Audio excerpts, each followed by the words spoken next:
Assalamualaikum warahmatullahi wabarakatuh. Perkenalkan, saya Agung Imanuddin Firmansyah dari kelas manajemen 2A. Di sini saya akan memaparkan materi tentang manajemen kas. Yuk, langsung saja simak video berikut. Manajemen kas. Pengertian dari manajemen kas. Kas dapat diartikan sebagai nilai uang kontan yang ada dalam perusahaan beserta pos-pos lain yang dalam waktu dekat dapat diuangkan sebagai alat pembayaran kebutuhan finansial yang mempunyai sifat paling tinggi likuiditasnya. Kas meliputi uang, kertas atau logam, baik yang ada di tangan perusahaan, cash in hand, atau yang ada di bank, cek, demand, deposit, money order, dan lain-lain. Selanjutnya yaitu motif penahanan kas. 1. Motif transaksi. Kas diperlukan untuk memenuhi kebutuhan transaksi, seperti membayar upah tenaga kerja, membeli bahan baku, membayar biaya listrik, dan lain sebagainya. 2. Motif berjaga-jaga. Kas diperlukan untuk berjaga-jaga menghadapi ketidakpastian di masa mendatang. Ketiga, motif spekulasi. Kebutuhan kas untuk memperoleh keuntungan karena perubahan harga surat berharga. Manajemen kas didefinisikan sebagai pengoptimasian penggunaan kas sebagai aktiva. Hal ini berarti tidak boleh terjadi kegagalan pemakaian kas dan pengawasan terhadap posisi kas. Tujuan manajemen kas meliputi dua hal. Yang pertama yaitu likuiditas. Manajemen harus secara sadar menjaga likuiditas dan jumlah kas yang harus ada dalam perusahaan. Yang kedua, earning. Tiap pengeluaran perusahaan harus diarahkan untuk mendapatkan kemungkinan hasil yang lebih besar dibandingkan dengan kas yang dikeluarkan. Selain itu, manajemen harus menjamin pembayaran dilakukan secara ekonomis. Perencanaan kas. Aspek utama perencanaan kas adalah penyusunan anggaran kas. Manajer harus menyiapkan daftar kegiatan untuk menimbulkan kas, pembelanjaan, dan kegiatan menggunakan kas, pengoperasian dan penginvestasian, atau membuat proyeksi cash inflow, cash outflow, dan balance atau saldo. Agar tujuan tercapai, ada dua hal yang harus dilakukan. Yang pertama, menentukan sumber penerimaan kas, misal kas dari operasi rutin, kas dari pelunasan utang jangka panjang, investasi dari pemilik, penjualan aktiva tetap, mengeluarkan obligasi, dan lain-lain. Yang kedua, menentukan rencana penggunaan kas, misal pembayaran dividen, pembayaran utang jangka panjang, pembelian aktiva tetap, membayar gaji karyawan, dan lain-lain. Berdasarkan dua hal tadi, maka manajemen dapat menentukan seberapa besar kas yang dibutuhkan atau seberapa besar kas yang menganggur. Selanjutnya dapat ditentukan langkah selanjutnya terhadap kas yang berlebihan atau menganggur. Sumber kas, hasil penjualan tunai dan penerimaan piutang. Penjualan aktiva tetap, penjualan atau emisi saham atau adanya penambahan modal oleh pemilik, pengeluaran tanda bukti hutang atau wesel, hutang obligasi, hutang bank, dan lain-lain. Penerimaan di luar usaha perusahaan, adanya penerimaan kas dari sewa, bunga atau dividen, hadiah, atau restitusi pajak dari periode sebelumnya. Selanjutnya yaitu penggunaan kas, pengeluaran untuk biaya produksi, BBB, BTK, BOP. Pembelian saham atau obligasi sebagai investasi jangka panjang atau jangka pendek.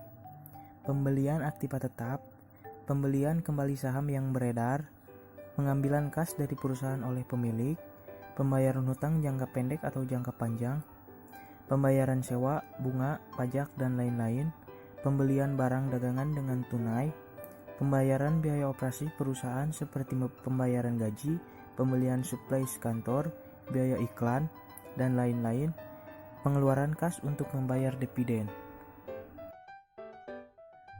Lanjut ke transaksi yang tidak mempengaruhi kas, pembebanan depresiasi, amortisasi, dan depresi terhadap aktiva tetap, intangible asset, pengakuan adanya kerugian piutang, pengakuan penghapusan atau pengurangan nilai buku dari aktiva yang dimiliki, penghentian aktiva tetap, pembayaran stok dividen atau pembayaran dividen dalam bentuk saham, adanya penyisihan atau pembatasan penggunaan laba, adanya penilaian kembali aktiva yang dimiliki oleh perusahaan.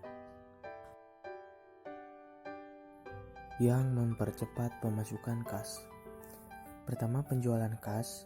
2. Potongan kas atau kas diskon. 3. Desentralisasi pusat penerimaan pembayaran. Keempat, lockbox system. Yang memperlambat pengeluaran kas. Yang pertama, pembelian dengan kredit. Yang kedua, memanfaatkan float. Yang ketiga, menggunakan draft atau kas bond. Yang keempat, pembayaran secara sentral. Yang kelima, cek dibayar pada hari tertentu. Selanjutnya yaitu faktor-faktor yang mempengaruhi besar kecilnya persediaan kas. Pertama, perimbangan antara cash inflow dan cash outflow. Yang kedua, penyimpangan terhadap aliran kas yang diperkirakan. Yang ketiga, adanya hubungan finansial yang baik dengan bank-bank. Yang terakhir, penganggaran kas. Manfaat pokok jumlah kas yang memadai. Yang pertama, dapat memanfaatkan potongan harga dalam pembelian barang. Syarat perdagangan seperti 2/10 net 30.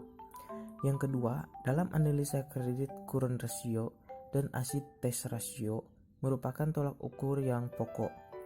Perusahaan akan lebih dipercaya oleh bank atau lembaga kredit lainnya. Yang ketiga, untuk mengambil peluang bisnis sewaktu-waktu.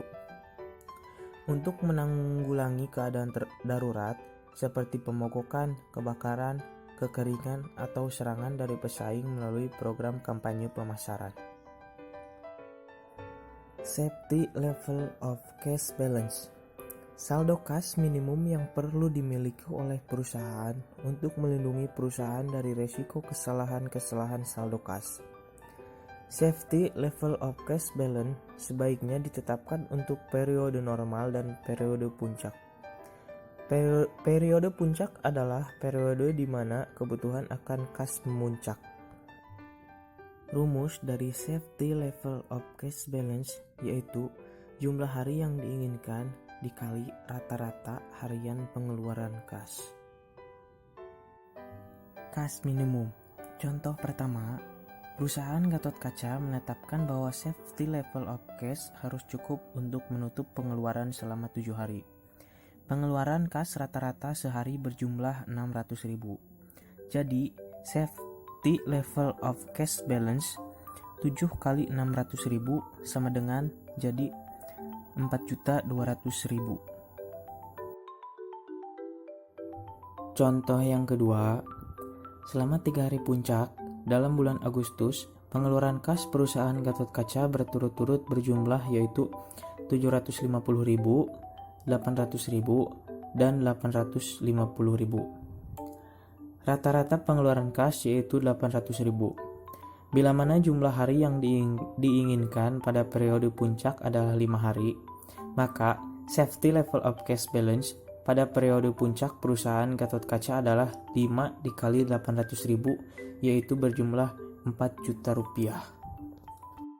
Baik, mungkin hanya segitu yang dapat saya sampaikan. Wassalamualaikum warahmatullahi wabarakatuh.